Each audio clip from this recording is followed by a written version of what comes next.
કાશ્મીરથી કન્યાકુમારી અને દ્વારકાથી કામાખ્યા સુધી ભારતીય जनता पार्टी. தமிழ்நாடு சட்டசபை தேர்தல் தொடர்பாக மத்திய உள்துறை அமைச்சர் அமித்ஷா முதல் முறையாக வெளிப்படையாக சவால் விட்டுள்ளார். இதில் முதல்வர் ஸ்டாலினுக்கு நேரடியாக அமித்ஷா எச்சரிக்கை விடுத்துள்ளார்.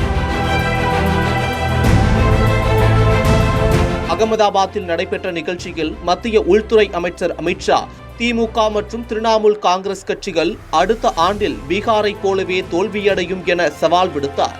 காங்கிரஸ் மற்றும் அதன் துணை கட்சிகளை மக்கள் விரும்பவில்லை என்றும் கூறினார்.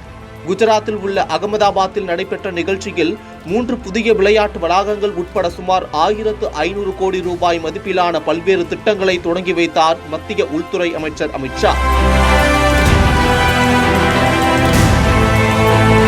அப்போது பேசிய அமித்ஷா, பீகார் தேர்தலில் காங்கிரஸ் மற்றும் அதன் கூட்டணி கட்சிகளை மக்கள் விரும்பவில்லை என்றும், பீகாரை போல அடுத்த ஆண்டில் திமுக மற்றும் திரிணாமுல் காங்கிரஸ் கட்சிகள் துடைத்து எறியப்படும் என சவால் விடுத்தார்.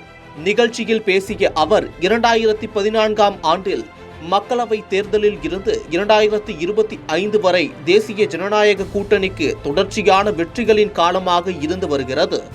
2024ஆம் ஆண்டு மக்களவை தேர்தலில் நமது தலைவர் நரேந்திர மோடி தொடர்ந்து 3வது முறையாக பிரதமராக பொறுப்பேற்று பல தசாப்தங்களுக்கு பிறகு சாதனை படைத்தார். நாட்டின் மக்கள் காங்கிரஸையும் அதன் கூட்டணி கட்சிகளையும் ஏற்றுக்கொள்ளவில்லை என்பது உண்மையாகியுள்ளது.